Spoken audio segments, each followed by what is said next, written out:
नमस्कार, न्यूज के इकलौते फैमिली शो न्यूज की पाठशाला में आप सभी का स्वागत। मैं हूं सुशांत सिन्हा। ये वो पाठशाला जहां सबकी क्लास लगती है और खबर का हर चैप्टर आपको पता है इतने विस्तार से खुलता है कि वो जानकारी आपको कहीं और नहीं मिलती और आप उस खबर के मास्टर होकर निकलते हैं। तो सबसे पहले आपको बता दूं कि पाठशाला में आज कौन कौन सा चैप्टर खोलने वाला हूं।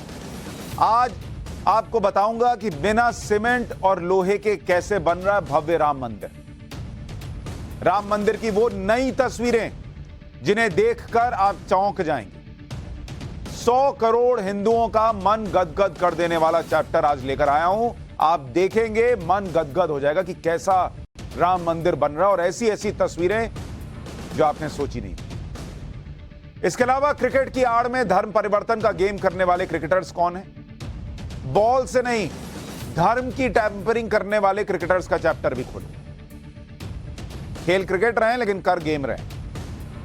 उधर पीएम मोदी ने 10 साल से अटका वो काम निपटाया कि चीन परेशान है।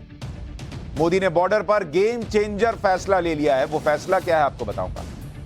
और आखिर में बड़े बड़े ब्रांड आपके बच्चों को जानलेवा खिलौने बेच रहे हैं। वो 18,000 खिलौने जो बच्चों की जान ले सकते थे, आज उसका चैप्टर भी है। तो जरूर देखिएगा ये चैप्टर कि वो कौन सी बड़ी बड़ी कंपनियां हैं जिन पर आंख मूंद कर आप भरोसा करते हैं, जाकर खिलौना खरीद लेते हैं, लेकिन उन खिलौनों में क्या निकल रहा। लेकिन पाठशाला में सबसे पहले दिन भर का रिवीजन, फिर पहला चैप्टर।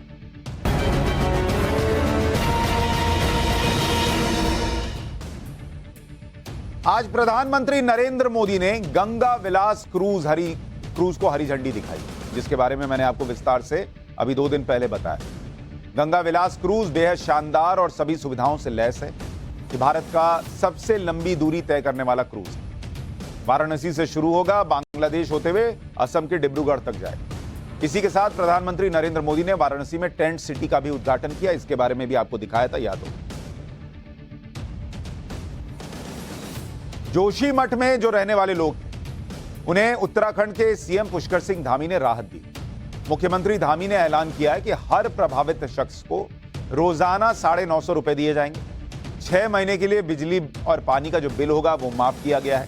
साथ ही सहकारी बैंक से लिए गए कर्ज की किश्त पर 1 साल तक रोक लगा दी गई। जोशीमठ में लोगों को सुरक्षित जगहों पर भेजा जा रहा है। इसके अलावा खतरनाक हो चुकी इमारतों को गिराया जाएगा। लालू प्रसाद यादव एक बार फिर से मुश्किलों में घिरने वाले। रेलवे में जमीन के बदले नौकरी घोटाले में सीबीआई को लालू यादव के खिलाफ मुकदमा चलाने के लिए केंद्र सरकार से अनुमति मिल गई। यह मामला उस वक्त का है जब लालू यादव देश के रेल मंत्री थे। इसलिए सीबीआई ने उनके खिलाफ मुकदमा चलाने के लिए केंद्र सरकार से अनुमति मांगी थी, जो अब उन्हें मिली। सीबीआई ने पिछले साल अक्टूबर में पूर्व रेल मंत्री लालू प्रसाद, उनकी पत्नी राबड़ी देवी और 14 अन्य के खिलाफ रेलवे में उनके कार्यकाल के दौरान कथित तौर पर जमीन के बदले नौकरी देने के घोटाले के आरोप पत्र दाखिल किए। चीन में कोरोना से राहत मिलने के जल्दी आसार नहीं दिखे। चीन का जो हेल्थ सेक्टर है और उसके जो एक्सपर्ट्स हैं उनका कहना है कि कोरोना का पीक टाइम 60 से 90 दिन, मतलब 2 से 3 महीने हो सकता है वहां, जिसकी वजह से चीन के दूर दराज के गांव भी कोविड की चपेट में आ सकते हैं। हेल्थ एक्सपर्ट्स कह रहे हैं कि 21 जनवरी से लूनर न्यू ईयर के बाद हालात और खराब हो सकते हैं और कोरोना बेकाबू हो सकता है। इसे लेकर विश्व स्वास्थ्य संगठन पहले ही अलर्ट जारी कर चुका है। पूरे उत्तर भारत में कड़ाके की ठंड पड़ने वाली। मौसम विभाग का अनुमान है कि उत्तर भारत में 14 जनवरी यानी कल से भीषण शीतलहर चल सकती है। दिल्ली, हिमाचल प्रदेश, पंजाब, हरियाणा, उत्तर प्रदेश, मध्य प्रदेश में 15 जनवरी से 18 जनवरी तक कड़ाके की ठंड पड़ेगी। इस दौरान सुबह शाम घना कोहरा रहेगा। मौसम विभाग के मुताबिक बहुत जरूरी न हो तो बुजुर्ग लोग घर से बाहर न निकलें। तो ये हो गया दिन भर का रिवीजन ऑफ पाठशाला की पहली क्लास और इसमें 100 करोड़ हिंदुओं का मन गदगद कर देने वाला चैप्टर। इसमें आज आपको बताऊंगा कि बिना सीमेंट और लोहे के कैसे बन रहा है भव्य राम मंदिर। अयोध्या के राम मंदिर की वो नई तस्वीरें दिखाऊंगा जिन्हें देखकर आप चौंक जाएंगे।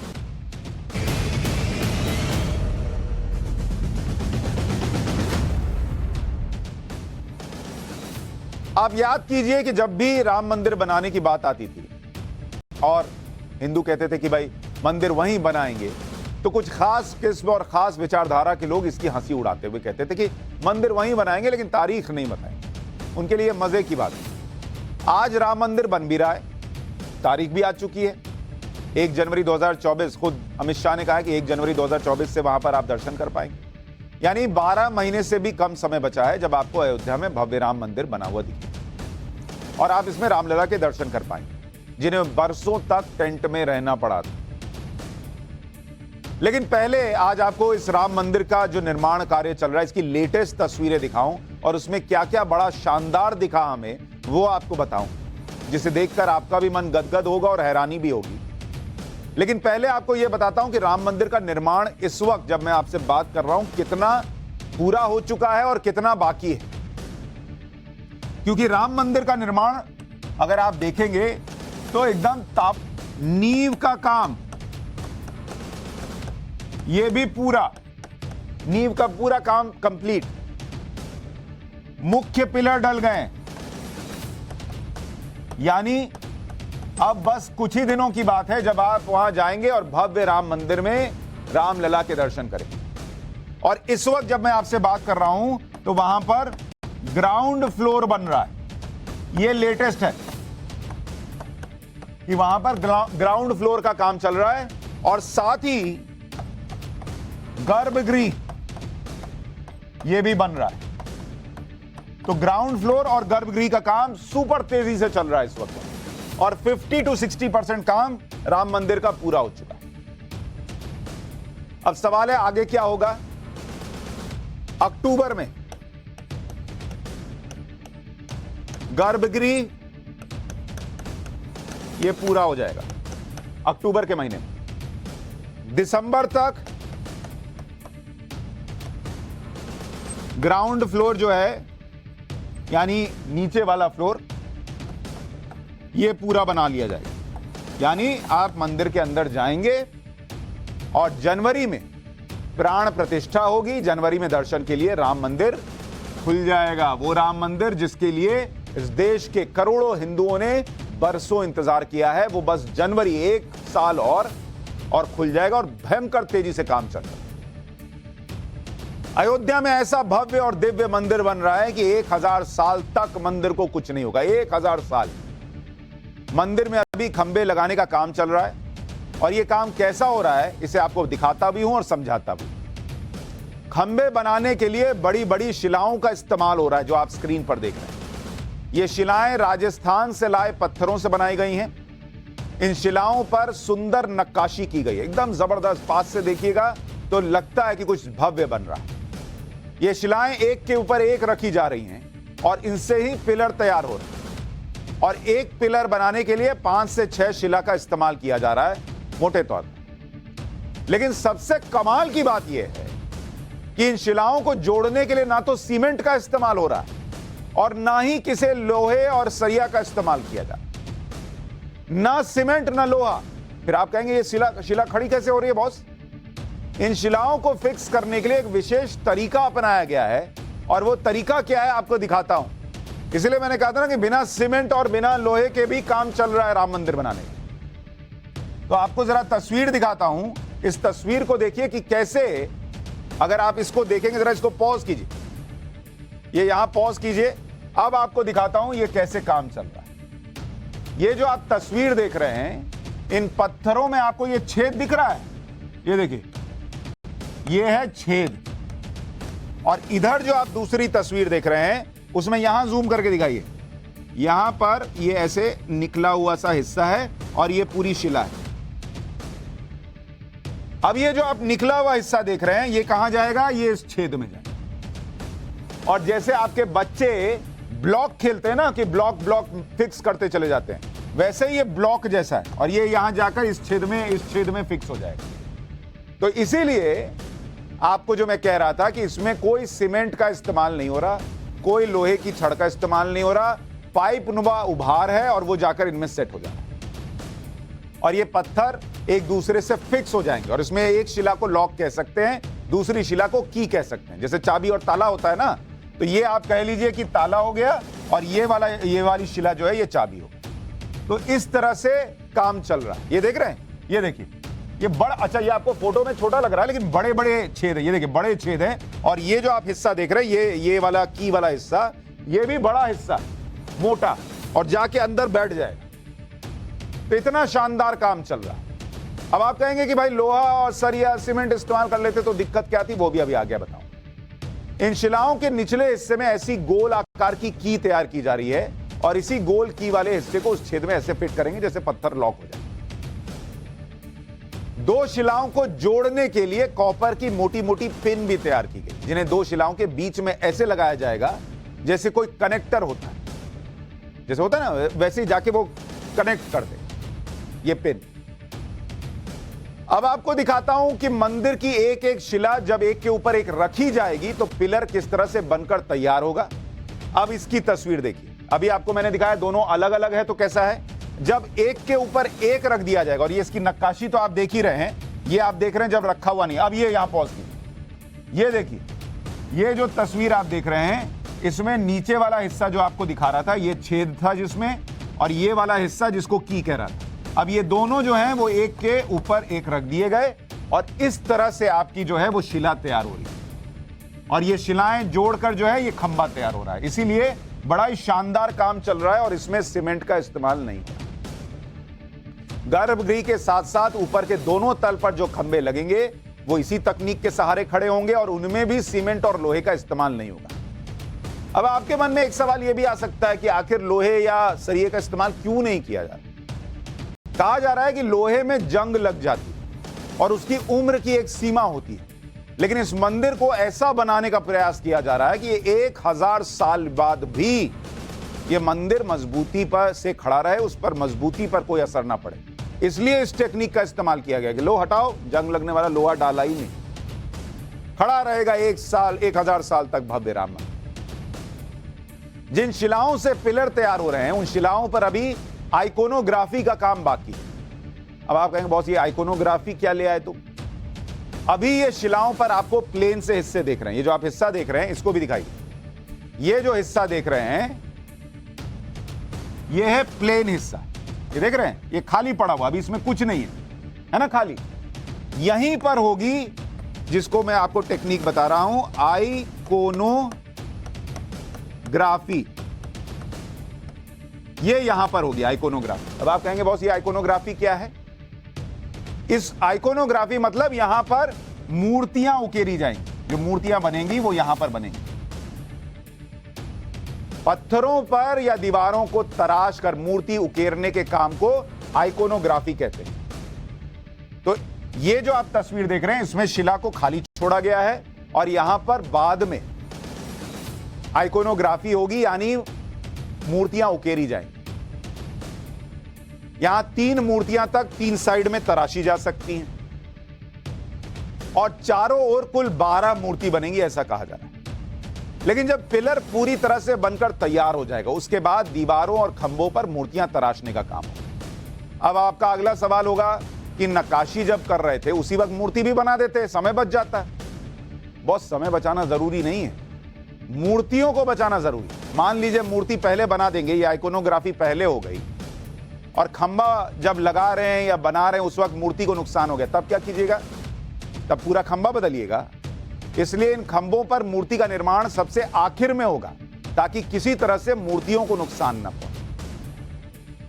भारत के अलग अलग मंदिरों में आपने खंभों पर मूर्तियां बनी हुई देखी होंगी। अब आपको तस्वीरें दिखा रहा हूं उदाहरण के तौर पर, आपको ऐसे ही कुछ मंदिरों के खंभे दिखा रहा हूं और राम मंदिर के खंभों पर भी इसी तरह से मूर्तियां बनेंगी, ऐसी ही नहीं लेकिन इसी तरह से बनेंगी। एक उदाहरण के तौर पर आपको दिखा रहा हूं और कहा जा रहा है कि कुल मिलाकर 7000 मूर्तियां जो हैं वो इन खंभों पर बनाई जाएंगी, जैसे आपको यहां दिख रही हैं इसी टाइप से। राम मंदिर का निर्माण सिर्फ शिलाओं से नहीं होता, जहां जरूरी है वहां ईंट से भी निर्माण होता है। लेकिन जो ईंट लगाई जा रही है वो भी सामान्य नहीं है, बहुत खास है। हर ईंट पर राम नाम लिखा है और ईंट जिस साल में बनी है वो भी लिखा है, श्री राम 2022, देख रहे हैं लिखा हुआ है। मतलब ये ईंट साल 2022 में राम मंदिर के लिए तैयार की गई। राम मंदिर में कुछ ईंट साल 2021 की भी लगी हुई, क्योंकि वो 2021 में बनी थी, तो उस पर श्री राम 2021 लिखा हुआ है।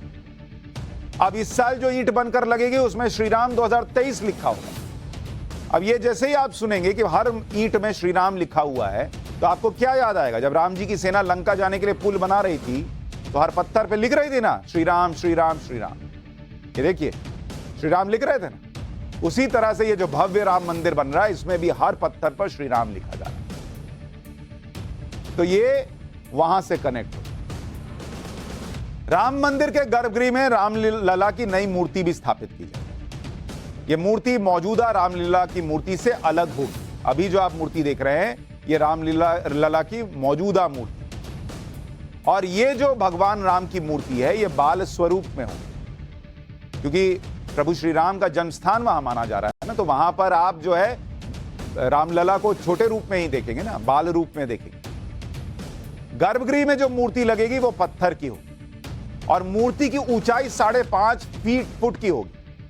अब आप कहेंगे जब रामलला जो है वो बाल रूप में होंगे तो 5.5 फुट की मूर्ति, मतलब वो क्या बड़े दिखाए जाएंगे कि बड़े हो गए? नहीं, मूर्ति 5.5 फुट की होगी, लेकिन रामलला उसमें बाल रूप में ही दिखेगी, और वो बैठे हुए दिखेगी। और जो अंदर मूर्ति लगेगी वहां पर राम मंदिर में, उसमें वो रामलला खड़े हुए दिखाई देंगे।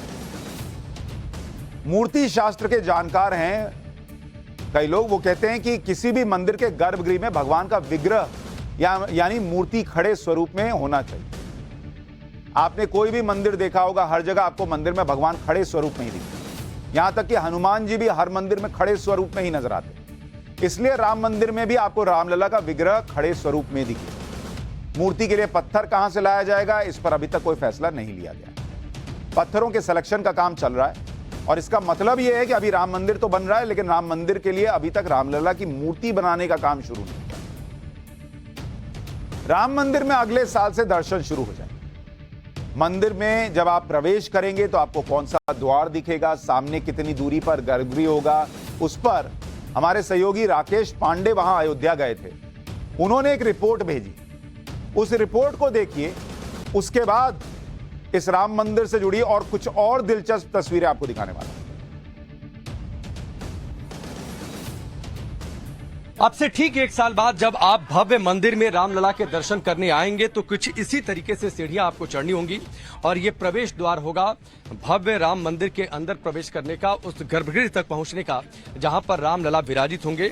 और यहां पर सिंह द्वार, और इसके आगे जब आप बढ़ेंगे तो सिंह द्वार, नृत्य मंडप, रंग मंडप, गूढ़ या फिर गृह मंडप, और इसी तरीके से आप इस रास्ते से होते हुए सीधे जो आपको सामने ध्वजा दिखाई दे रही है वहां पर गर्भगृह, और वहीं पर रामलला विराजित होंगे। यानी पहले सिंह द्वार, नृत्य मंडप, रंग मंडप, गूढ़ मंडप, और उसके बाद सीधे आप पहुंचेंगे गर्भगृह तक, जहां पर प्रभु रामलला विराजित होंगे और उनके दर्शन आप करेंगे। यानी राम मंदिर के लिए आप सिंह द्वार से एंट्री करेंगे, फिर सीधे गृह मंडप तक जाएंगे। इसके आगे गर्भगृह होगा जहां रामलला विराजमान है। आपको गर्भगृह की तस्वीरें भी दिखाता हूं। गर्भगृह में एक ध्वजा लगी हुई, ये तस्वीर जो आप देख रहे हैं, ये ध्वजा की तस्वीर, और इसके साथ तांबे का एक पाइप जा रहा है। जो तांबे का पाइप देख रहे हैं, ये उस ध्वजा के साथ, ये देखिए ऊपर ध्वजा और नीचे तांबे का पाइप। अब आप कहेंगे ये पाइप की क्या कहानी है बॉस, गर्भगृह में ये पाइप क्या कर रहा है? दरअसल ये पाइप जमीन के नीचे तक जा रहा है। अब जब भी रामलला विराजमान होंगे तो उनकी मूर्ति पर जो जल चढ़ेगा वो इस पाइप के जरिए नीचे जाएगा। अब आप कहेंगे नीचे जाएगा तो इसमें क्या कमाल की बात है? देखने में आपको ये साधारण पाइप लग रहा होगा, लेकिन पानी की निकासी के लिए इसे बना तो दिया गया, पर यह साधारण दिखने वाले पाइप का एक असाधारण पहलू भी है। कहानी यह है कि आपको 3 तस्वीरें दिखाता हूं। ये 3 तस्वीरें जरा यहां डालिए। ये तस्वीर आपको याद होगी जब मंदिर की नींव रखी जा रही थी, प्रधानमंत्री मोदी गए थे वहां पर पूजा अर्चना करने के लिए। अब ये पाइप देख रहे हैं, और ये पुरानी तस्वीर है। ये नींव के ऊपर पाइप लगा हुआ है, ये उसकी तस्वीर देख रहे हैं। ये यहां जो आप नींव देख रहे हैं ना, इसी के ऊपर ये वाला पाइप लगा हुआ है, और इसके बगल में आप ये आज की तस्वीर आप देख रहे हैं, जिसके अगल बगल आपको कंस्ट्रक्शन दिख रहा है। अब ये 3 तस्वीरें आपके सामने है। अब कहानी क्या है इसको समझिए कि इसमें हो क्या रहा। देखिए, जब राम मंदिर की नींव रखी गई थी तब वहां 9 शिलाओं को स्थापित किया गया। इसमें सबसे अहम शिला थी कुर्म शिला, क्योंकि उस शिला के ठीक ऊपर रामलला की मूर्ति स्थापित होगी। यहां पर कुर्म शिला रखी गई थी, और इसी के ऊपर जो स्ट्रक्चर बनेगा वहां पर रामलला स्थापित होगी। और कुर्म शिला की भी एक तस्वीर दिखाइए, फिर आगे की यही तस्वीर डाल के कहानी बताऊंगा। यह है कुर्म शिला।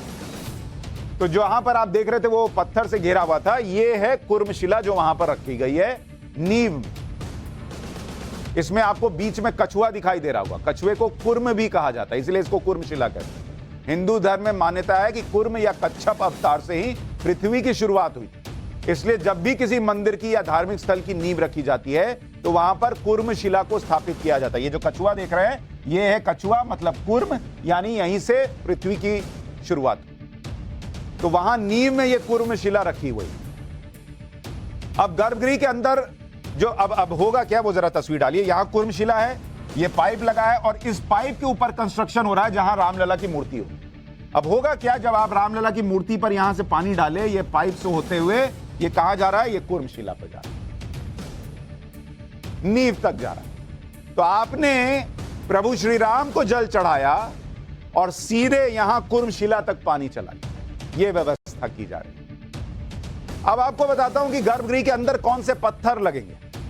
गर्भगृह में सफेद पत्थर लगेगा, मकराना का मार्बल। गर्भगृह की दीवारें, खंबे, फर्श सब मार्बल का होगा। गर्भगृह के दरवाजे और खिड़की में चांदी लगेगी। चांदी को काशी मठ के हरिद्वार पीठ की तरफ से समर्पित किया गया। यहीं विराजे, और जो तस्वीरें आपको दिखा रहा हूं, ये ग्रेनाइट का पत्थर वगैरह, ये भी वहां पर है। राम मंदिर में रामलला का जो ये पूरा भव्य मंदिर तैयार हो रहा है, इसकी अलग अलग चीजें तो आपको बताई, लेकिन एक और कमाल की चीज आपको बताता हूं। कुछ दिन पहले मैंने इसके बारे में थोड़ी जानकारी दी थी, लेकिन जिन्होंने मिस किया उनको बताता हूं कि राम मंदिर में रामलला का सूर्य तिलक भी होगा और इस प्रोजेक्ट का भी पहला ट्रायल सफल रहा है। सूर्य तिलक के बारे में हम आपको पाठशाला में एक बार बता चुके हैं, लेकिन राम मंदिर में रामलला की मूर्ति गर्भगृह में स्थापित होगी और ठीक रामनवमी के दिन दोपहर 12 बजे मूर्ति के माथे पर सूर्य की किरणें पड़ेंगी। अब रामनवमी के दिन सूर्य की स्थिति क्या रहेगी, ठीक 12 बजे सूर्य कहां होगा, उसकी किरणें कैसे गर्भगृह पर पड़ेंगी और कैसे सूर्य की किरणें मूर्ति के माथे पर ही पड़ेंगी, इसका कैलकुलेशन करना बड़ी चुनौती है। इसलिए इस प्रोजेक्ट पर council of scientific and industrial research की टीम काम कर रही है। राम जन्मभूमि ट्रस्ट की तरफ से यह बताया गया है कि रामलला की मूर्ति का मस्तक फ्लोर से 8 फीट 7 इंच ऊपर होगा, ताकि सूर्य की किरण दोपहर के वक्त सीधे रामलला के मस्तक पर पड़ सके और उनका सूर्य तिलक हो सके। सूर्य राम मंदिर के गर्भगृह तक सूर्य की किरणें कैसे पहुंचेंगी, कैसे भगवान राम का सूर्य तिलक होगा, आपको एक तस्वीर के जरिए दिखा रहा हूं और आपको आसानी से समझ में आएगा कि क्या टेक्निक होगी। गुजरात के गांधीनगर के कोबा में गुरु मंदिर जैन तीर्थ में भगवान महावीर की मूर्ति लगी और दावा है कि मूर्ति के मस्तक पर हर साल 22 मई को दोपहर 2:07 पर सूर्य की किरणें इस तरह पड़ती हैं, ऐसा लगता है कि जैसे सूर्य खुद मूर्ति का तिलक कर रहा। और यह वीडियो इंटरनेट पर मौजूद है, आप देख सकते हैं कि कैसे धीरे धीरे सूर्य की किरणें मूर्ति के मस्तक पर उतनी ही जगह पर पड़ती हैं जहां तिलक लगता है। और ऐसा दावा है कि साल 1987 से ऐसा हर साल होता है। अब यही टेक्निक जो है इस्तेमाल की जा रही है राम मंदिर के। तो ये भव्य राम मंदिर जो बन रहा है उसकी लेटेस्ट तस्वीरें आपको दिखाई, ताकि आपको पता चले कि 1 जनवरी 2024 तक करोड़ों हिंदुओं का जो सपना है राम मंदिर को बनकर तैयार देखने का और वहां जाकर दर्शन करने का, वो लगभग पूरा होता दिख जाएगा। पाठशाला में आज हम धर्म की बात कर रहे हैं, तो इसे भी देखना चाहिए कि धर्म पर के नाम पर दूसरा खेल भी कैसे होता है। आज पाठशाला में हम आपको पाकिस्तान के कुछ क्रिकेट खिलाड़ियों के बारे में बताएंगे। वैसे तो खेल कोई भी हो, उसका कोई धर्म नहीं होता, लेकिन पाकिस्तान के कुछ क्रिकेट खिलाड़ियों ने क्रिकेट को धर्म परिवर्तन का खेल बना दिया। पाकिस्तान के क्रिकेटर अभी तक बॉल टैंपरिंग और फिक्सिंग करते पकड़े जाते थे, अब ये धर्म की टैंपरिंग भी करनी है। क्रिकेट की आड़ में धर्म परिवर्तन का गेम करने वाले क्रिकेटर्स कौन हैं, अब उसका जवाब।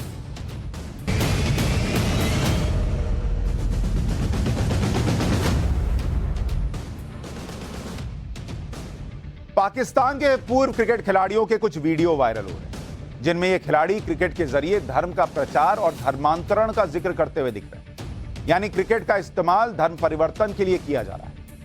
आपको पाकिस्तान के पूर्व क्रिकेट खिलाड़ी सईद अनवर का एक वीडियो दिखाता हूं, जिसमें वो खुद दावा कर रहे हैं कि कैसे क्रिकेट के जरिए धर्म का परिवर्तन किया जा रहा है। सुनिए सईद अनवर।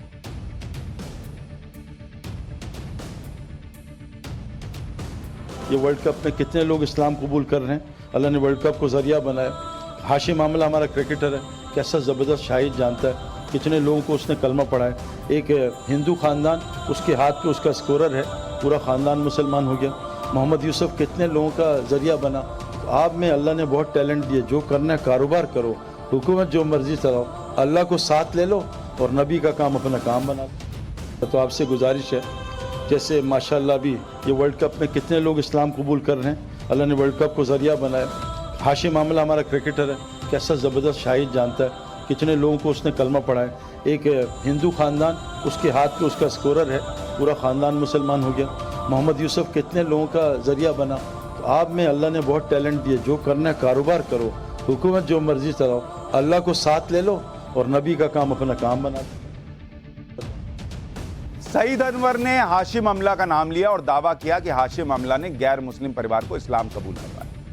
हाशिम अमला दक्षिण अफ्रीका के पूर्व क्रिकेटर हैं और क्रिकेट में उन्होंने काफी नाम कमाया। लेकिन सईद अनवर जैसे क्रिकेटर्स के लिए हाशिम अमला की पहचान सिर्फ एक मुसलमान है जो अपने धर्म का प्रचार करते हैं। और सिर्फ सईद अनवर की बात नहीं है, पाकिस्तान के कई और क्रिकेटर्स के बारे में ऐसे दावे किए गए। इनमें एक नाम है इमरान खान का, जो क्रिकेट वर्ल्ड कप जीतने वाली पाकिस्तानी टीम के कैप्टन थे, पाकिस्तान के प्रधानमंत्री रह चुके हैं। इमरान खान के लिए क्रिकेट सिर्फ एक खेल नहीं था, बल्कि जिहाद था। खास तौर पर भारत के खिलाफ मैच को वो जिहाद माना करते थे। पाकिस्तान में भारत के हाई कमिश्नर रहे जी पार्थसारथी ने इमरान खान से जुड़ी एक घटना का जिक्र करते हुए कहा था कि 1982 में पहली बार इमरान खान से मुलाकात हुई थी, जब भारत की टीम पाकिस्तान के दौरे पर गई। उस वक्त इमरान खान से पूछा गया था कि वो भारत के खिलाफ इतनी अच्छी गेंदबाजी कैसे करते हैं। इस पर इमरान खान ने कहा कि वो भारत के खिलाफ मैच को जिहाद मानते और कश्मीर के बारे में सोचकर खेलते।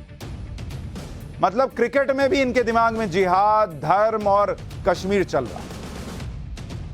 ये है पाकिस्तान के क्रिकेटर्स की कट्टर सोच, जो पहले भी थी और आज उसी सोच के सहारे गैर मुसलमानों को धर्म परिवर्तन करवाने के लिए ये लोग सोचते बहुत बड़ा काम करते। इंजमामुल हक को तो आप जानते ही होंगे, पाकिस्तान के बेहतरीन बल्लेबाज थे, शानदार बैटिंग करते थे, कप्तान रहे, लेकिन आजकल वो धर्म का प्रचार करते हैं। 2021 में धार्मिक सभा के दौरान इंजमाम ने एक किस्सा बताया कि कैसे पाकिस्तान के ही बैट्समैन यूसुफ यूहाना ने ब्रायन लारा को इस्लाम की खासियत बताई, जिससे लारा प्रभावित हो गए। मोहम्मद यूसुफ है ना, मोहम्मद यूसुफ ने, हमारा कराची में टेस्ट मैच हो रहा था कराची में, तो मोहम्मद यूसुफ ने, एक प्लेयर होता था ब्रायन लारा, उसको है ना दावत दी खाने पे, कि उसने कहा कि मैं इसको खाने पे बुला के ना दीन की दावत दूंगा। तो उसको दीन की खाने पे बुला के ना दीन की दावत दी। हमारे कराची के एक बुजुर्ग है शेख हाशिम साहब, उन्होंने उसको दावत दी, उसको बताया कि भाई किस तरह हम अपने अल्लाह की बात मानते हैं, किस तरह हम हजूर पाक सल्लल्लाहु अलैहि वसल्लम के तरीके के मुताबिक ज़िंदगी गुजारते हैं, किस तरह हम सारी चीज़ें उसको बताई। ब्रायन लारा ने ये सुन के खामोश हो गए। मतलब अमूमन आप सुनेंगे कि क्रिकेटर्स एक दूसरे से मिलते हैं तो बात करते हैं कि आप ये वाली बॉल कैसे डाल देते हो, आप इतना रन कैसे बना लेते हो, आपकी टेक्निक क्या है, मेरी टेक्निक कैसे सुधरेगी। इंजमामुल हक इसी बात में खुश हैं कि ब्रायन लारा को जो है वो अपने धर्म के बारे में बताया जा रहा था यूसुफ यूहाना की तरफ से, और जो है चीजें कही जा रही थी। धार्मिक सभाओं में इंजमामुल हक ये भी कहते हैं कि अगर मुसलमान ठान ले तो दुनिया में एक भी गैर मुस्लिम नहीं बचेगा। सुनिए इंजमामुल हक। कि अगर मुसलमान अपनी मुसलमानियत पे आ जाए, मुसलमान अपनी मुसलमानियत पे आ जाए, तो एक आदमी भी इस दुनिया में गैर मुस्लिम ना रहे, एक आदमी भी गैर मुस्लिम ना रहे। कि अगर मुसलमान अपनी मुसलमानियत पे आ जाए, मुसलमान अपनी मुसलमानियत पे आ जाए, तो एक आदमी भी इस दुनिया में गैर मुस्लिम ना रहे, एक आदमी भी गैर मुस्लिम ना रहे। इंजमामुल हक के अलावा एक और पूर्व पाकिस्तानी क्रिकेटर है मोहम्मद यूसुफ, जिनका नाम पहले यूसुफ यूहाना था, और ये ईसाई हुआ करते थे। बाद में खुद इस्लाम कबूल कर लिया और क्रिकेट से रिटायर होने के बाद इस्लाम का प्रचार करते हैं। मोहम्मद यूसुफ किस तरह से लोगों का ब्रेन वॉश करते हैं आपको सुनाते हैं। प्यारो 6 अरब लोग गैर मुस्लिम हैं, इनको जहन्नुम की आग से बचाने के लिए क्या करना पड़ेगा? यहाँ तो अगर नमाज पढ़ दी ना पूरी, पकड़ हो जाएगी अल्लाह की तरफ से। तोड़ो नमाज, एक बच्चे को बचाओ। 6 अरब लोग जहन्नुम की आग में रोजाना 2 लाख जा रहे हैं, मुसलमान को कोई फर्क ही नहीं पड़ रहा। बताओ हम बच जाएंगे? बताओ मेरे प्यारो 6 अरब लोग गैर मुस्लिम हैं, इनको जहन्नुम की आग से बचाने के लिए क्या करना पड़ेगा?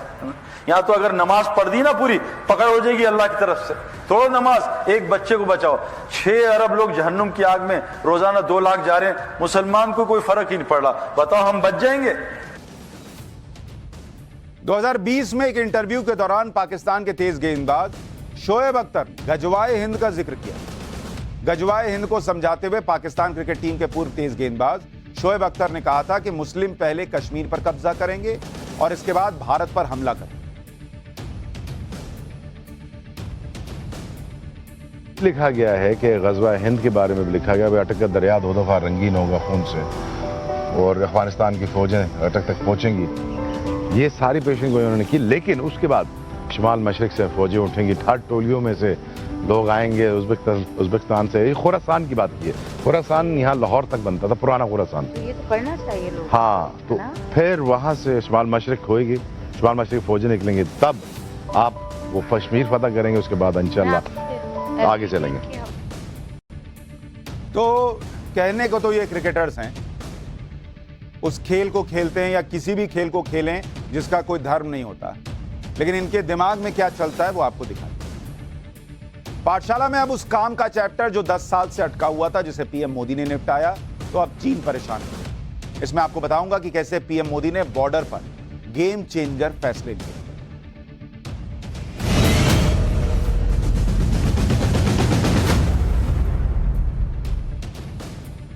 बॉर्डर पर चीन को टक्कर देने वाला जो काम बरसों से नहीं हुआ, वो काम भारत ने पिछले कुछ सालों में किया। यहां भले लोग कहते रहे हों कि अरे नरेंद्र मोदी चीन से डर गए, आंख नहीं मिला पाते, चीन नहीं बोल पाते, वगैरह वगैरह, लेकिन फैक्चुअल चीजें क्या है, सच्चाई क्या है, फैक्ट्स क्या है, वो हम आपको पाठशाला में लगातार बता रहे हैं। बॉर्डर पर भारत ने पिछले कुछ सालों में धड़ाधड़ सड़कें बनाई, पुल बनाए, हाईवे बनाए, और यह काम फुल स्पीड में लगातार चल रहा है। अब भारत ने एक ऐसे प्रोजेक्ट पर काम करना शुरू कर दिया है जो 10 साल पहले सोचा तो गया था, लेकिन जैसे उस जमाने में हर चीज सोचकर दिमाग में ही सो जाया करती थी, वैसे ही हुआ और इस पर कभी काम ही नहीं हुआ। इस प्रोजेक्ट का नाम है, जिसके बारे में मैं आपको बताना चाहता हूं, प्रधानमंत्री नरेंद्र मोदी के राज में अब जाकर इस पर जो है वो काम हो रहा है। इसका नाम है नॉर्थ ईस्ट, यानी जिसको आप पूर्वोत्तर कहते हैं, स्ट्रैटेजिक रेल लिंक, यानी पूर्वोत्तर के राज्यों में स्ट्रैटेजिक रेल लिंक बिछाना। और ये जो रेल लिंक है बॉस, ये कोई असाधारण रेल सेवा शुरू होने की बात नहीं कर रहा हूं, इसके बड़े इंपैक्ट है। इसके तहत अरुणाचल प्रदेश, मणिपुर और सिक्किम के रणनीतिक रूप से महत्वपूर्ण बॉर्डर एरिया को रेल नेटवर्क से कनेक्ट किया जाए। इस प्रोजेक्ट में नॉर्थ ईस्ट के सभी राज्यों की राजधानियां एक ही रेल लाइन के जरिए एक दूसरे से कनेक्ट हो जाए। और इस प्रोजेक्ट के पूरा होने के बाद एलएसी से करीब 20 किलोमीटर पहले तक रेल कनेक्टिविटी हो जाएगी, जो पहले कभी थी ही नहीं।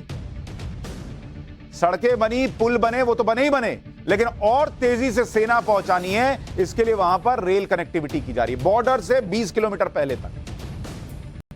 बॉर्डर तक इस तरह का मजबूत रेल नेटवर्क होने से सैनिकों के डिप्लॉयमेंट और हेवी इन्फेंट्री साजो सामान को तेजी से पहुंचाया जा सकेगा, जो अभी सड़क से या एयरलिफ्ट से करने से हो पाता है। और सोचिए कितना जरूरी है कि आप बॉर्डर के पास ट्रेन सेवाएं, रेल सेवाएं बनाएं, और इतने साल में किसी ने बनाया नहीं, अब जाकर बन रहा है।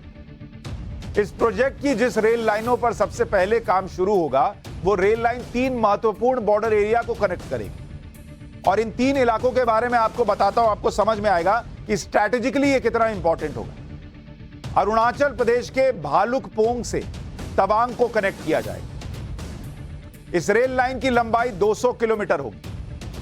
असम के सिला पथार से अरुणाचल प्रदेश के बैम अलोंग को कनेक्ट किया जाएगा। इस रेलवे लाइन की लंबाई 87 किलोमीटर होगी और असम के रूपाई से अरुणाचल प्रदेश के पासीघाट को भी कनेक्ट किया जाएगा।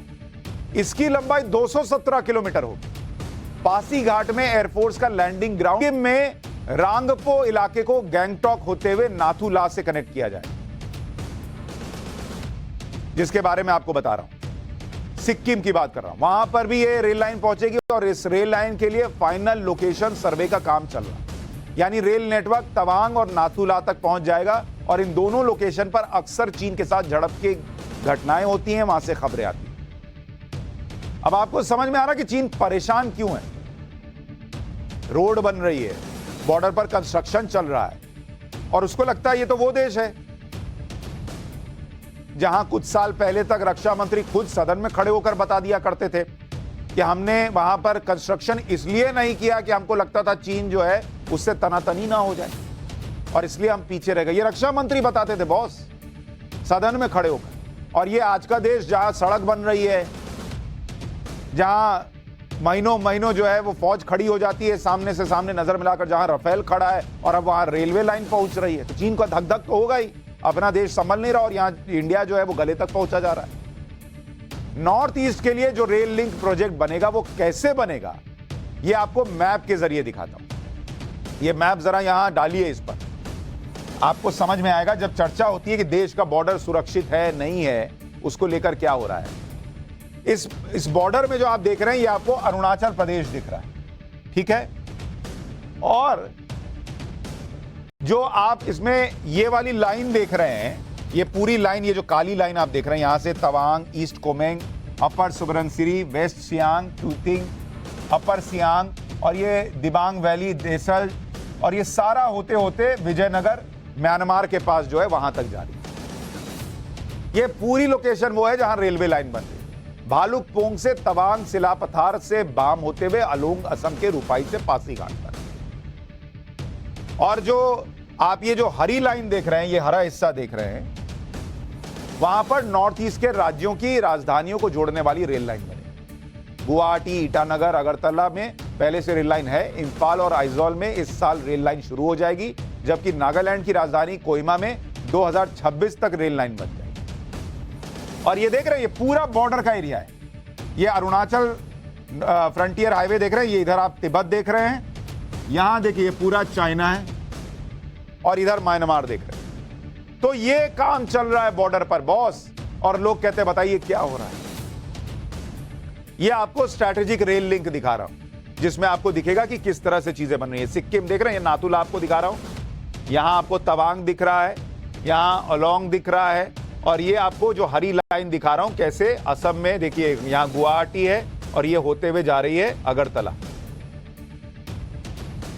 इस प्रोजेक्ट में सबसे अहम रेल लाइन भालुकपोंग से तवांग तक की रेल लाइन, और ये इसलिए इंपॉर्टेंट है क्योंकि तवांग से एलएसी की दूरी लगभग 20 किलोमीटर। तवांग तक रेल लाइन बनाना बहुत चुनौतीपूर्ण होगा। ये रेल लाइन 10,000 फीट की ऊंचाई पर बनेगी। पहाड़ी इलाका होने की वजह से रेल लाइन पर कई सुरंग बनानी पड़ेगी और वहां चीन पॉपकॉर्न की तरह उछलना शुरू करेगा जैसे ही रेलवे प्रोजेक्ट पर काम शुरू होगा। और उसको पता है अभी थोड़ा सा तवा गर्म हुआ, उछल रहा है, क्योंकि उसको पता है ये सब शुरू हो गया। इस प्रोजेक्ट के एक हिस्से का फाइनल लोकेशन सर्वे भी हो चुका है। फाइनल लोकेशन सर्वे में यह देखा जाता है कि रेलवे ट्रैक कहां से होकर गुजरेगी और किस लोकेशन पर स्टेशन बनाया जाना है। लोकेशन सर्वे फाइनल होने का मतलब होता है कि प्रोजेक्ट फाइनल हो गया है। लोकेशन सर्वे की रिपोर्ट रेल मंत्रालय पास करेगा और उसके बाद केंद्र सरकार मुहर लगा देगी। यह प्रोजेक्ट सेना के लिए बड़ा इंपॉर्टेंट है और इसके बारे में सेना ने कब सोचा था? 2010-11 में सेना ने इस प्रोजेक्ट के बारे में सोचा, लेकिन प्रोजेक्ट पर काम ही शुरू नहीं हो पाया। जैसे हमें कभी फाइटर जेट्स नहीं मिले, हथियार कैसे मिले हुए थे वो भी अभी आपको बताऊंगा। सुनेंगे तो हैरान रह जाएंगे कि सेना को किस तरह के हथियार पिछली सरकारों में दिए गए थे और अब क्या स्थिति। लेकिन उसके पहले सुनिए, रेल लाइन का लोकेशन सर्वे तक नहीं किया गया पिछली सरकार में, अब जाकर लोकेशन का सर्वे पूरा हुआ। किस तरह से नॉर्थ ईस्ट में रेलवे नेटवर्क को अपग्रेड कर रही है नरेंद्र मोदी सरकार, यह भी आपको बताता हूं। 2014 से 2022 अगर आप देखेंगे 193 किलोमीटर रेल ट्रैक को ब्रॉड गेज में अपग्रेड किया गया। 386 किलोमीटर 386 किलोमीटर यह नई लाइन बिछाई गई। 356 किलोमीटर डबल लाइन शुरू की गई है। डबल लाइन यह हुआ है रेल नेटवर्क कैसे नॉर्थ ईस्ट में बिछाया गया है। 1578 किलोमीटर नई रेल लाइनों का सर्वे पूरा किया गया। कहां पर? नॉर्थ ईस्ट में। और फिर कहा जाता है अरे हमारे फौजियों को छोड़ दिया गया है। अरे भैया, उनको ताकत दी जा रही है। नॉर्थ ईस्ट के राज्यों में रेलवे इंफ्रास्ट्रक्चर डेवलपमेंट के लिए मोदी सरकार में कितना फंड दिया गया, यह भी आपको बताता हूं। पिछले 8 साल में नॉर्थ ईस्ट को 51,787 करोड़ रुपए दिए गए, जो 2009-2014 तक दिए गए फंड से 254% ज्यादा है। 2009-2014 के बीच नॉर्थ ईस्ट के लिए जितना फंड दिया गया उससे 254% ज्यादा फंड अब दिया गया है। सेना प्रमुख जनरल मनोज पांडे ने बॉर्डर के हालात के बारे में बताया कि चीन ने बॉर्डर पर अपनी सैन्य तैनाती को थोड़ा बढ़ाया है, लेकिन भारतीय सेना की भी चीन की हर हरकत पर नजर है और किसी भी स्थिति से निपटने के लिए भारतीय सेना ने भी पर्याप्त संख्या में सैनिक और अतिरिक्त सैनिक लगा रखे हैं। सेना प्रमुख ने बताया कि बॉर्डर पर इंफ्रास्ट्रक्चर को जबरदस्त तरीके से बढ़ाया गया है। पिछले 5 साल में पूरे देश के बॉर्डर एरिया में 6000 किलोमीटर सड़कें बनी और इनमें 2100 किलोमीटर सड़कें सिर्फ चीन के साथ बॉर्डर पर बनाई गई। और कहा जाता है चीन से डर रहा है भारत। सैनिक और सैन्य साजो सामान की आवाजाही के लिए बॉर्डर पर नए पुल बनाए गए हैं, यह सेना प्रमुख ने बताया। पुराने पुलों की मरम्मत की गई है। अरुणाचल प्रदेश में 1800 किलोमीटर लंबे फ्रंटियर हाईवे पर काम बढ़ाया गया है और इस प्रोजेक्ट के लिए रकम दे दी गई है। काम शुरू हो गया है। पिछले कुछ अरसे में लद्दाख में 55,000 भारतीय सैनिकों के रहने के लिए ऑल वेदर शेल्टर बनाए गए, जिसमें वो सैन्य साजो सामान के साथ रुक सकते हैं। बॉर्डर पर इंफ्रास्ट्रक्चर और लद्दाख में सैनिकों के लिए ठहरने की जगह बनाने में पिछले 3 साल में 1300 करोड़ रुपए खर्च किए गए।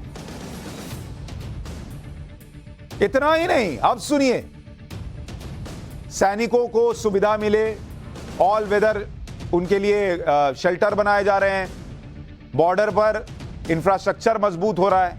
लेकिन सैनिक को भी कैसे मजबूत किया जा रहा है, यह सुनिए। भारत अपने हथियारों को कैसे अपग्रेड कर रहा है, इसे भी समझिए। किसी भी देश की सेना के पास 3 तरह के हथियार होते हैं और आप सुनेंगे तो हैरान रह जाएंगे कि जो लोग सवाल पूछते हैं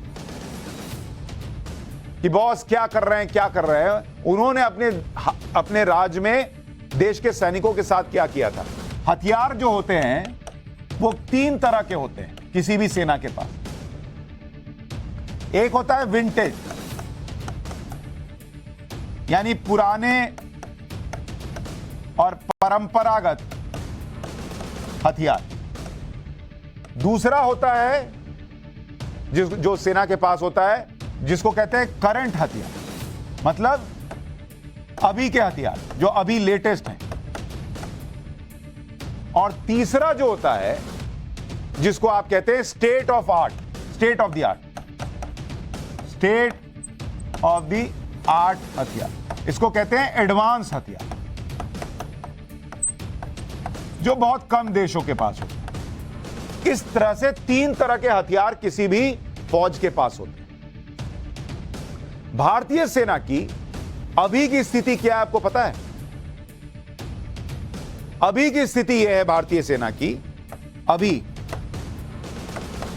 भारतीय सेना के पास 45% जो हथियार हैं वो पुराने और परंपरागत हैं।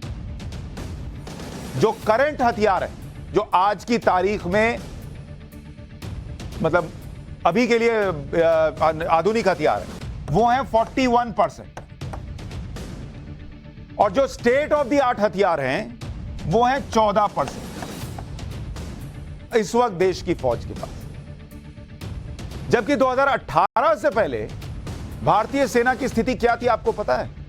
आप सुनेंगे तो आपके कान से धुआं फेंक देगा बॉस, कि कैसे विपक्ष के लोग जो हैं वो बात भी करते हैं भारत की फौज और उसको लेकर कहते हैं कि पिट कर ये लोग आ गए। इन लोगों ने फौज के साथ क्या किया सुनिए। 2018 में यही स्थिति, जो पुराने और विंटेज हथियार थे, देश के पास जो हथियार थे उसमें 68% हथियार 2018 के वक्त पुराने और परंपरागत। करंट हथियार जो थे वो 24% थे मात्र, और एडवांस हथियार स्टेट ऑफ द आर्ट जिसको कहते हैं वो मात्र 8% हथियार थे। यानी हमारे फौजी विंटेज हथियारों से काम चला रहे थे। आज की तारीख में नरेंद्र मोदी सरकार ने 2018 से 2022 के बीच ये जो बढ़ाया 68% पुराने हथियारों को घटा के 45% किया। और आप कहेंगे 2018 में क्यों किया? क्योंकि बॉस आते ही कोई हथियार नहीं दे देता, उसके लिए आपको जो है हथियार खरीदने के लिए कोटेशन मंगाओ, ताबड़तोड़ काम करो। वो जो 2014 से 2018 के बीच काम हुआ उसका नतीजा अब आपको दिख रहा है कि पुराने हथियार घटे हैं, करंट हथियार जो है वो 24% से बढ़कर 41% हो गए हैं, और स्टेट ऑफ द आर्ट हथियार जो आधुनिक हथियार है वो 8% से बढ़कर 14% है आज की सेना के पास। यानी देश की सेना को मजबूत किया गया। और टारगेट क्या रखा है नरेंद्र मोदी ने, आपको पता है? टारगेट ये रखा है, टारगेट क्या है? टारगेट नरेंद्र मोदी ने सेट किया है कि पुराने हथियार को हम ले आएंगे 20% पर घटाकर। जो करंट हथियार है इसके लिए टारगेट रखा है कि इसको 35% पे ले आना है, 41% से और घटाकर। और जो स्टेट ऑफ द आर्ट हथियार हैं इनको बढ़ाकर 45% पे ले जाना है, ये इनका प्लान है। इस तरह से देश की फौज के लिए काम हो रहा है। प्रधानमंत्री नरेंद्र मोदी भारतीय सेना को आधुनिक हथियारों से लैस पड़ते हैं, और इसके लिए श्रीलंका ने 1/3 सेना को ही कम कर दिया। श्रीलंका अपने सैनिक घटाकर अगले साल तक 1,35,000 कर देगी। 2017 से 2019 के बीच श्रीलंका में 3,17,000 सैनिक हो गए थे।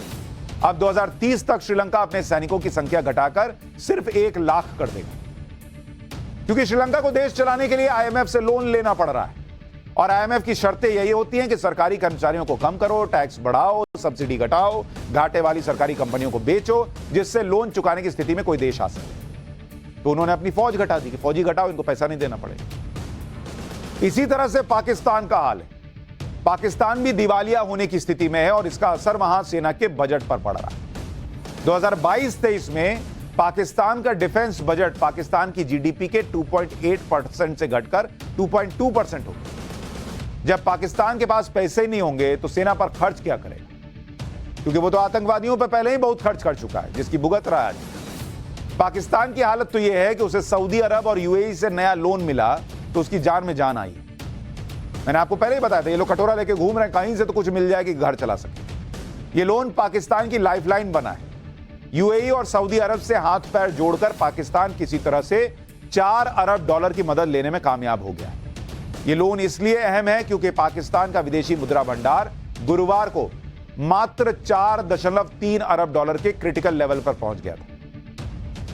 पाकिस्तान के पास जितना विदेशी मुद्रा भंडार है उससे पाकिस्तान का 1 महीने से भी कम का काम चल सकता था। लेकिन पाकिस्तान के आर्मी चीफ सऊदी अरब से और पाकिस्तान के प्रधानमंत्री शहबाज शरीफ UAE से किसी तरह से मदद खींच के ले आए। अब ये चलेगा कितने दिन, ये भी बड़ी बात। UAE ने ऐलान किया कि पाकिस्तान को जो उसने $2 अरब का लोन पहले दिया था और जिसकी पेमेंट फरवरी-मार्च में होनी है, उसे रोल ओवर कर दिया। इसके अलावा UAE के दौरे पर गए पाकिस्तान के प्रधानमंत्री शहबाज शरीफ को UAE ने भरोसा दिया कि पाकिस्तान को $1 अरब की अतिरिक्त मदद मिलेगी। UAE से $3 अरब हासिल करने के अलावा पाकिस्तान को सऊदी अरब से भी $1 अरब की मदद मिल गई है। सऊदी अरब ने पाकिस्तान को कहा है कि वो $1 अरब की तेल सप्लाई डेफर्ड पेमेंट पर कर देगा, मतलब उधार पर दे देगा। यानी तेल अभी पाकिस्तान खरीद ले, बाद में पेमेंट कर दे। उनको भी पता है लौटेगा नहीं, इनसे पैसा नहीं मिलना है, चलो चला रहे हैं काम। पाकिस्तान का हाल देखिए कि क्या है। पाकिस्तान में लोग 2 वक्त की रोटी के लिए संघर्ष कर रहे हैं। आटे के लिए मारामारी का आलम यह है कि सैकड़ों लोगों की भीड़ लग जाती है, बोरी के लिए नोचा नोची हो जाती है, धक्का मुक्की होती है, लोग एक दूसरे को नाले में धकेल रहे हैं। वहां भी देखिए कैसे नाले में लोग एक दूसरे को फेंक दे रहे हैं। गुस्सा आ जा रहा कि मुझे क्यों नहीं आगे बढ़ने दिया, तो नाले में गिरा दिया। ये इस वक्त पाकिस्तान का हाल। और मैंने आपको दिखाया कि क्या देश में बॉर्डर पर हमारी तैयारी है और किस तरह से देश के सैनिकों को आधुनिक हथियार दिए गए हैं। आर्थिक मोर्चे पर तो हम मजबूत दिख ही रहे हैं, बॉर्डर के मोर्चे पर भी हैं बॉस। पाठशाला में अब उन घटिया क्वालिटी के खिलौनों का चैप्टर जो आपके बच्चों की जान के दुश्मन है। क्या देश के बड़े बड़े ब्रांड आपके बच्चों को जानलेवा खिलौने बेच रहे हैं? आज इसका चैप्टर।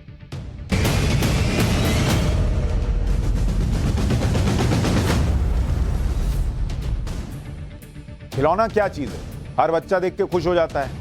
कई बार तो खिलौने को देखकर वो इतनी जिद पर उतर आता है कि आपको वो खिलौना दिलवाना पड़ता है। कई बार लोग मॉल में बच्चे के साथ जाते हैं, बच्चा लेट जाता है, नहीं दिलाओ नहीं तो नहीं बढ़ेंगे, ऐसी हालत हो जाती है। आप भी चाहते हैं कि आपके बच्चे के पास हर तरह का खिलौना हो, खुश रहे बच्चा। लेकिन क्या आप जानते हैं कि जो खिलौने आप अपने बच्चों को दे रहे हैं वो इतनी घटिया क्वालिटी के हो सकते हैं कि उसकी जान को खतरे में डाल दें।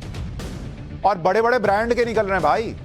ये भी नहीं कि आप सोचे अच्छा बड़े ब्रांड से लिया ये तो ठीक ही होगा। देश की कुछ टॉय कंपनियां और दुकानदार अपनी क्वालिटी के साथ समझौता कर रहे हैं और सब स्टैंडर्ड यानी घटिया क्वालिटी के खिलौने बेच रहे हैं। ऐसे खिलौने आपके बच्चों तक ना पहुंचे इसलिए पिछले 1 महीने से देश भर में खिलौनों की दुकानों और ऑनलाइन शॉपिंग साइट्स पर छापे मारे जा रहे हैं। भारत सरकार की एजेंसी है CCPA यानी सेंट्रल कंज्यूमर प्रोटेक्शन अथॉरिटी और BIS यानी ब्यूरो ऑफ इंडियन स्टैंडर्ड्स जो स्टैंडर्ड मेंटेन हो ये देखती है। इन्होंने इस छापेमारी में घटिया क्वालिटी के 18,000 से ज्यादा खिलौने जब्त किए। 18,000। और हैरान करने वाली बात यह कि ये खिलौने एयरपोर्ट पर मौजूद महंगी टॉय शॉप से लेकर मॉल में मौजूद बड़े बड़े ब्रांड की स्टोर से जब्त किए गए। इसमें हैमलेस शामिल है, आर्चीज शामिल है, WH स्मिथ शामिल है, किड्स जोन और कोको कार्ड जैसे महंगे ब्रांड शामिल हैं जिनके यहां से खिलौने जो हैं वो जब्त किए गए। आमतौर पर हमारे यहां यही माना जाता है ना कि महंगा सामान क्वालिटी का होता है, इसमें मिलावट या घटियापन की गुंजाइश नहीं होती। लेकिन खिलौनों पर हुई छापेमारी से आज ये गलतफहमी भी दूर हो रही है। इसके अलावा online shopping sites Amazon, Flipkart, Snapdeal जैसी कंपनियों को भी नोटिस भेजा गया है जो घटिया क्वालिटी के खिलौने ऑनलाइन बेच रही हैं। CCPA के मुताबिक ये खिलौने ब्यूरो ऑफ इंडियन स्टैंडर्ड्स यानी भारतीय मानक ब्यूरो के हिसाब से नहीं थे। इसमें कुछ खिलौनों के ऊपर नकली BIS मार्क लगाया गया था और बहुत से खिलौने चीन से मंगवाए गए। इन खिलौनों की क्वालिटी से आपके बच्चों पर किस तरह का असर पड़ता उसे आगे बताऊंगा, लेकिन उससे पहले वो शहर बता देता हूं जहां ये छापेमारी हुई। उनमें नई दिल्ली है, नोएडा है, गाजियाबाद है, कोलकाता है, रांची है, हैदराबाद है, मुंबई है, अहमदाबाद है, चेन्नई है। कुल मिलाकर 44 जगहों से 18,600 खिलौने जब्त किए गए। सोचिए, बच्चों का मनोविज्ञान समझने वाले लोग ये मानते हैं कि बच्चों के विकास में खिलौनों का बड़ा रोल होता है, लेकिन इस पर ज्यादातर माता पिता का ध्यान इस बात पर नहीं जाता। आमतौर पर बच्चा जिस खिलौने की जिद करता है वो उसे दिलवा दिया जाता है। इस बात का ध्यान नहीं दिया जाता कि वो किस चीज से और किस मटेरियल से बनाया गया है। ज्यादातर खिलौने प्लास्टिक मटेरियल से बनाए जाते हैं जिसमें कई तरह की क्वालिटी होती है। हल्की क्वालिटी के प्लास्टिक में खतरनाक केमिकल का इस्तेमाल होता है और जब बच्चे इन खिलौनों को मुंह में लेते हैं तो यह केमिकल उन्हें नुकसान पहुंचा सकता है, इसके अलावा सेहत पर पड़ सकता है। इसमें ब्रोमिनेटेड डायोक्सिन्स प्लास्टिक का असर बच्चों के दिमाग पर और फ्लेम रिटार्डेड केमिकल का असर बच्चों के फेफड़ों पर देखा गया। चीन में इस तरह के केमिकल से खिलौने बनाए जाते हैं और भारत में खिलौनों का एक बहुत बड़ा हिस्सा चीन से ही आता है, इसलिए सरकार की नजर चीन के खिलौनों पर रहती है। बच्चों के खिलौनों में घटिया किस्म की प्लास्टिक और दूसरी चीजों के इस्तेमाल को देखते हुए भारत सरकार 1 जनवरी 2021 से बच्चों के खिलौनों पर BIS मानक मार्का अनिवार्य कर चुकी है। इसके लिए खिलौने बनाने वाली कंपनियों को भारतीय मानक ब्यूरो से लाइसेंस लेना अनिवार्य है। अगर कोई इस नियम को नहीं मानता है तो पहली बार 2 लाख रुपए और दूसरी बार 5 लाख रुपए का जुर्माना लगाया जा सकता है। इस नियम से चीन की खिलौने वाला खेल बिगड़ गया क्योंकि वहां के खिलौना बनाने वाली कंपनियों को बहुत नुकसान हुआ। लेकिन भारत में खिलौने का बाजार 2021 में 11,000 करोड़ रुपए था, 2024 में 24,000 करोड़ रुपए का होगा और चीन से इंपोर्ट 3,000 करोड़ रुपए जो 2018-19 में था वो अब घटकर 900 करोड़ रुपए पर आ गए। लेकिन अभी भी कई बड़ी कंपनियां, कई ऐसे स्टोर जो भारतीय मानकों का ध्यान नहीं रख रहे, उनसे पूछिए कि ऐसा क्यों कर रहे हैं। खिलौना लेते वक्त BIS का सर्टिफिकेट जरूर देखिए। और सोच समझकर बच्चों को खिलौने दिलाइए। पाठशाला में आज के लिए इतना ही, लेकिन वीकेंड की पाठशाला क्लास भी अब शुरू हो गई है, उसमें जरूर आइएगा शनिवार रविवार।